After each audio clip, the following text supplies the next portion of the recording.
So dead people who die, believers will follow their believing family. And that's the only concern of the souls of the dead people in the hereafter.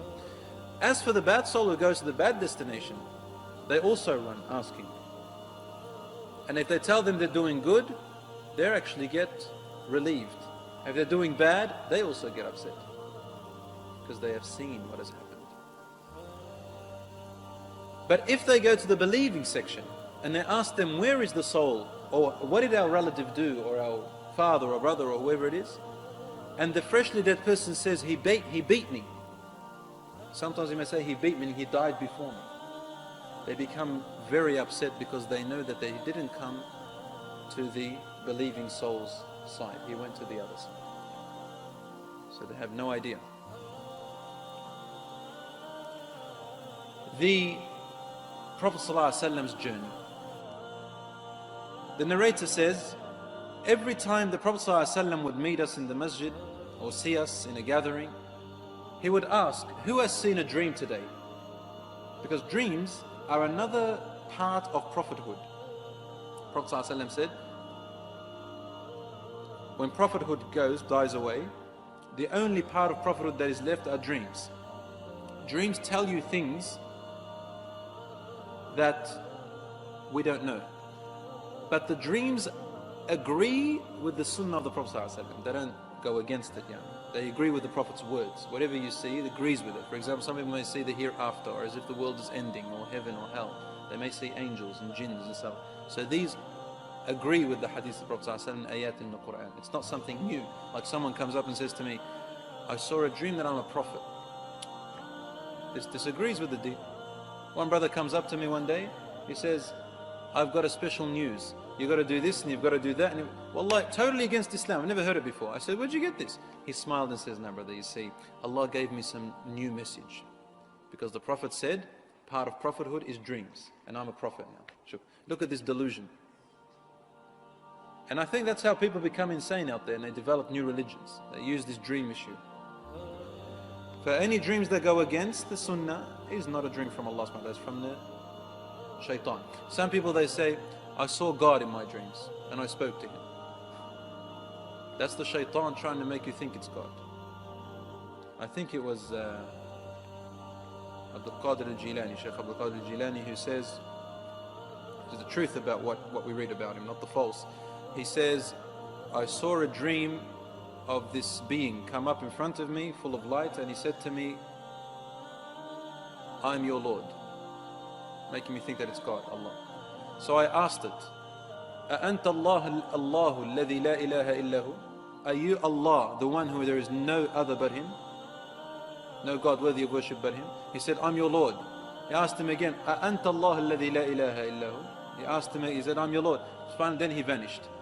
And he knew it was the shaitan, because the shaitan cannot answer that question. Say, I am. The shaitan can't say, I am Allah who is no God worthy of worship. Anyway, the Prophet ﷺ used to ask this question. One day, the Prophet ﷺ, he himself saw a dream. And when the Prophets see a dream, it's absolutely true from Allah subhanahu wa ta'ala. No doubt. They either see from Allah or nothing. Different to us. And he said, Atani atini al-layla.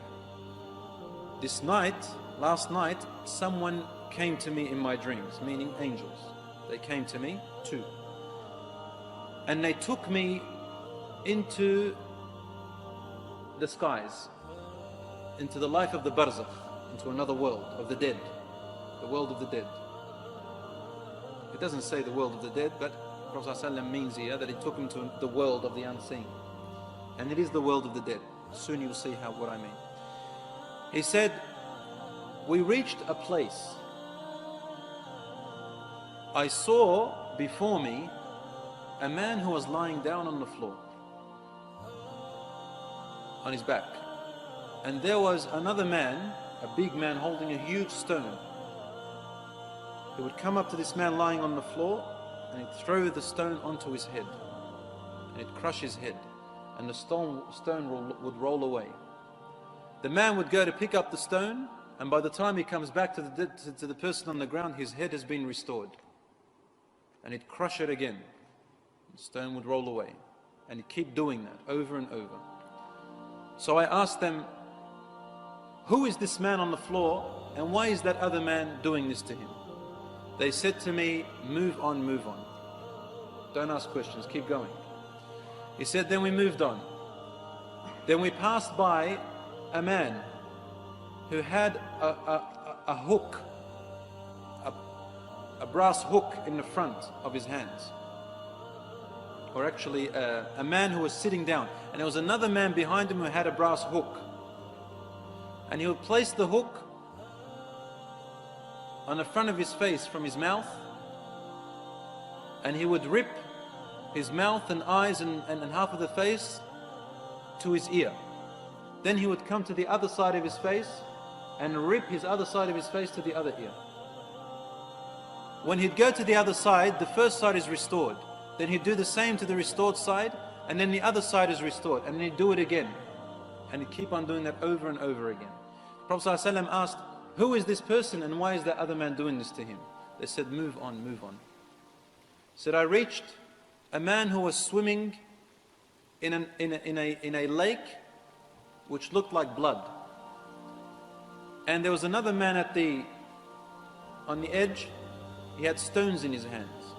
The man would swim to the other man would put stones into his mouth and he would have to swallow them and carry them across. And he would bring them out on the other side and he would come back, swim back, take another stone, put it on the other side and continuously do that. He said, why is this man doing this and who is the other man? He said, move on. They said, move on, move on. He said, we reached a place.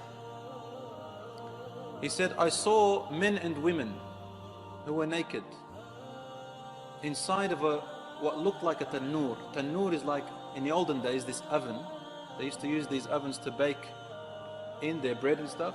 Tannoor is very deep and hollow, and it has fire underneath it, very hot in there. He said, I saw men and women in a huge tannoor, huge, which is the eye could see. And they were hanging in there. And the fire would burn from underneath and burn them, and they would all scream. And the fire would come back. Then it would burn them, and they'd all scream and come back.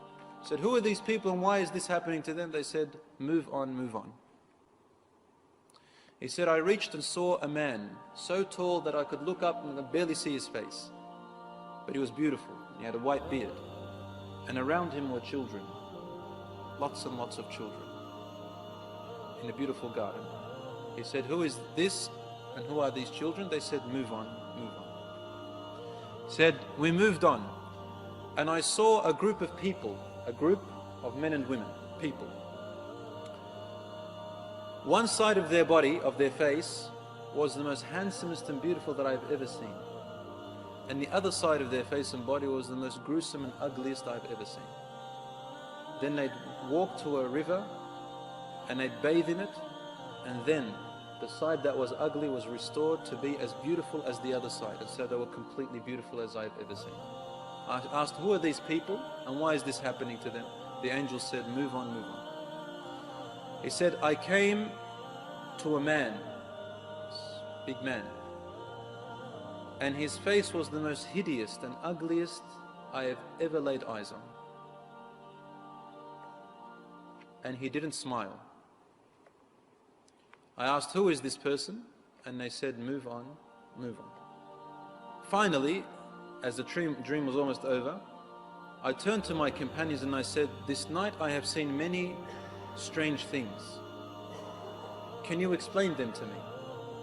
And they told him, the first person that was having a man crushing his head is either, we don't know the exact tafsir here, either an example or it is real. But nevertheless, this is what will happen or what it is happening to the person who dies before the Day of Judgment. He said, that was a man who used to deliberately sleep past his duties, his prayers.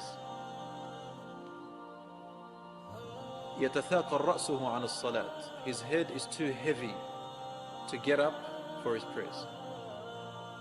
And so he is being punished like this until the Day of Judgment. The second person, who were having hooks ripping their sides of their faces to their ears, said, these are the people who used to spread lies about other people. walk out of their home and spread lies about this person, that person, rumors, lies. And they'd carry on information without making sure if it's true, and they carry it about the other people, ruining their lives and their reputations. Namima. It's called namima. Yamshi bin namima. Walking in rumors and gossiping about other people. So it's being ripped. This is punishment till the Day of Judgment. The third person who was swimming and having these stones, he said, ذَلِكَ آكِلُ الرِّبَى. He is the person who consumes interest, riba, usury. Yani, he is not in need. It's not a necessity for them to consume riba or to take it or to give it, and they did it. So they are being punished this way until the Day of Judgment. What's going to happen is going to be worse.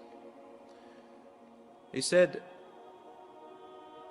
the people that were in the tanur, in that big huge oven underneath and screaming from the heat, were the adulterers and adulteresses, fornicators and fornicatresses of this ummah, of this nation.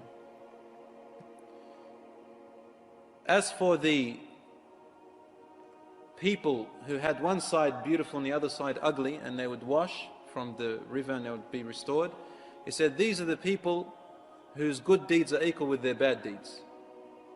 They burn a little bit, or these are the people whose good deeds weren't enough, to make them enter Jannah. So they have burnt for their bad deeds, and then they are saved from the fire, or they will be saved from the fire, and they will cleanse themselves from this river in Jannah, and they'll be restored. As for the tall man that you saw with children around him, that is Prophet Ibrahim alayhi salam. And those children are the children of believers and non-believers who died before the age in which the sayyi'at are placed upon them, for the age of maturity. As for the man who you saw was hideous and didn't smile, then this is Malik, the angel guardian of the fire, of hellfire.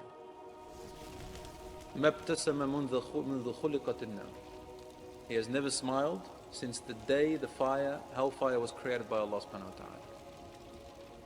And he is the guardian who makes sure the people of hellfire are being tortured for their choice of going against Allah and refusing His message.